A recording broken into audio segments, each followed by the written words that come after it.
50,000 people used to live here. Now it's a ghost town.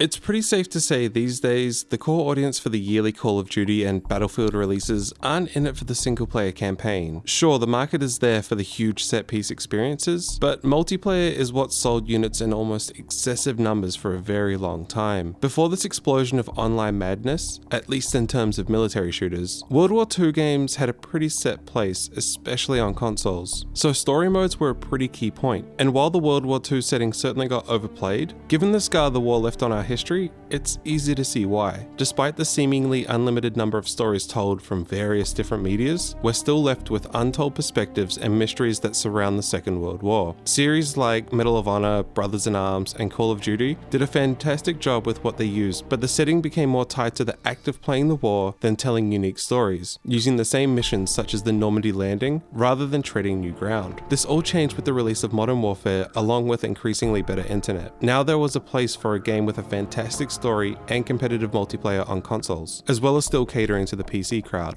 Sequels and even copycats tried to up the ante of high-octane action to keep selling the story, often sacrificing the gameplay for the bombastic spectacle. This is what makes Modern Warfare's single-player campaign so highly remembered. It wasn't trying to live up to any precedent set before it, it just told a gritty war story that had real drama, usually reserved for movies. Call of Duty Modern Warfare is not only one of the most beloved shooters, standing tall next to the likes of Doom, Half-Life, and Halo, but it managed to earn itself a place among the greatest games of all time. For a game coming from a genre that gets criticized as being stale and derivative due to their yearly release schedules, this is a pretty massive deal. Unfortunately, that was very quickly ruined by another milking of a new Warfare setting. It was a landmark game for many reasons, ditching the World War II motif, something that Call of Duty will be returning back to for the first time in 9 years this November, in favor of a modern story not grounded in historical events, but still remaining relevant to the political climate of its time. Modern Warfare did a surprising amount of things right, opening with a tutorial that dynamically suggested a difficulty for you based on performance, a story structure that switches between the tactical advances in Russia as British SAS soldier Soap, and the brute force attacks in Iran as US Marine Sergeant Jackson, not to mention its robust multiplayer that, for better or worse, has since defined online shooters for the past decade. People remember a lot from Modern Warfare fondly, but ask almost anyone what their highlight of the game's single-player campaign is, chances are they will say it's the second mission of Act 2, or Ghillied Up. In the climax to Act 1, Shock and Awe, we witness Al-Assad, one of the game's early villains, detonate a nuke right where the Americans are fighting with Iranian militia, and Sergeant Jackson is killed in action as a result, along with 30,000 Marines and countless innocents. The scene is absolutely devastating and really lives up to its name. It is shocking, bringing a reality of war that no one expected, and for the remainder of the Modern Warfare franchise, Infinity Ward tried to step up their shock value, but it never left nearly as deep of an impact. Shock and Awe works for its story, giving motivation for the player to track down Al-Assad and then the man that supplied the warhead, Imran Zakhaev. This moment is further pushed by helping sell Awe Ghillied Up, which takes place just 2 missions later. It all starts by witnessing the immediate devastation of a nuclear device, then being transported back via flashback sequence to a 1996 Pripyat, just 10 years after the tragic disaster that took place in the nearby Chernobyl, to witness the long-lasting effects an explosion of this magnitude can have on a city and the places surrounding it. While the means of destruction are different, the ends are the same. It's powerful walking through the destructed Pripyat, and more so just after having played through, and ultimately not surviving, a nuclear blast yourself. As All Ghillied Up fades in, Price pulls out his camouflage sniper rifle, while his captain, a Scotsman by the name of Macmillan, says, "Too much radiation, we'll have to go around."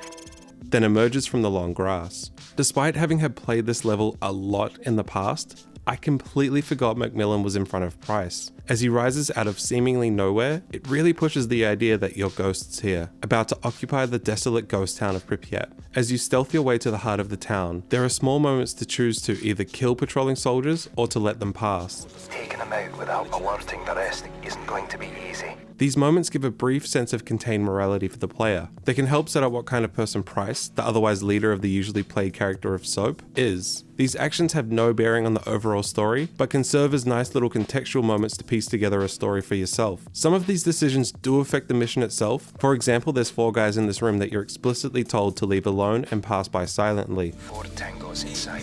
Don't even think about it. Do as you're told and take out the sniper in the church a bit later down the line, things chug along smoothly. Leave them and get caught by the sniper, these 4 men will come attack you in a pseudo open field with no cover, resulting in a tense firefight. However, if you go directly against orders and take the guys out, then there are no stakes with failing the sniper's outlook post. Modern Warfare is incredibly lenient with how you want to approach All Ghillied Up, proving that it's more than willing to work with you. This really adds to the density of All Ghillied Up. While stealth is the obvious preferred method to play, it's not critical. If you want, you can approach these situations gun blazing. It severely increases the difficulty, but this just makes the mission that much more dynamic. No control is yanked away from the players. You're not met with an immediate, you got caught, time to start again. If you think you can manage to outgun the infantry during the convoy section, then you're granted the freedom to try. In a genre that is often criticized for railroading players, this freedom is a breath of fresh air. Some of that freedom is undermined by how easily Macmillan can be killed within these moments, leaving you with a guilt-ridden death screen that reads, "Your actions got Macmillan killed." But it can be argued that just raises the stakes. Death is a real consequence, and not just your own, but your partner's too.